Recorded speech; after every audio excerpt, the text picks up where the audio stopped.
আসসালামু আলাইকুম। আজকে আমি আলু আর পটল চিকন করে পোলে চিংড়ি মাছ দিয়ে রান্না করব। এই তো চিংড়ি মাছগুলো গরম পানিতে ধুয়ে নিয়েছি। এরপর একটা প্যানে তেল দিয়ে তাতে পেঁয়াজ দিয়ে নাড়াচাড়া করে পেঁয়াজটা লাল করে নিয়ে তারপর সামান্য পানি দিয়ে দিব। এই তো আমি সামান্য পানি দিয়ে দিলাম। তারপরে এত মরিচের গুঁড়া, হলুদের গুঁড়া, ধনিয়ার গুঁড়া, লবণ দিয়ে মশলাটা ভালো করে কষিয়ে নিব। কষানো হয়ে গেলে চিংড়ি মাছগুলো এই যে দিয়ে দিলাম। আমি চিংড়ি মাছগুলো দিয়ে নেড়ে চেড়ে এরপর আমি সবজিগুলো দিয়ে দিব। এখন সবজি আর চিংড়ি মাছ একসাথে ভালো করে কষিয়ে নিব। কষিয়ে তরকারিটা একবারে ভাজা ভাজা করে ফেলবো, যেহেতু শুটকি মাছের তরকারি, এতে ঝোল দেওয়া যাবে না, ভাজা ভাজা করবো। আর এদিকে আমার ছেলে শুটকি মাছ খায় না, এই জন্য ওর জন্য একটা ডিম ভেজে নিলাম। আর ডাল আছে রান্না করা, ডাল আর ডিম দিয়ে খাবে। আসুন এদিকে দেখি আমার তরকারিটার কী অবস্থা।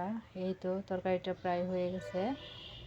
এরকম আলু আর পটল একসাথে পোলে চিংড়ি মাছের শুটকি দিয়ে রান্না করলে আমার তো ভীষণ মজা লাগে। আপনাদের কেমন লাগে জানি না, আমার খেতে খুবই ভালো লাগে।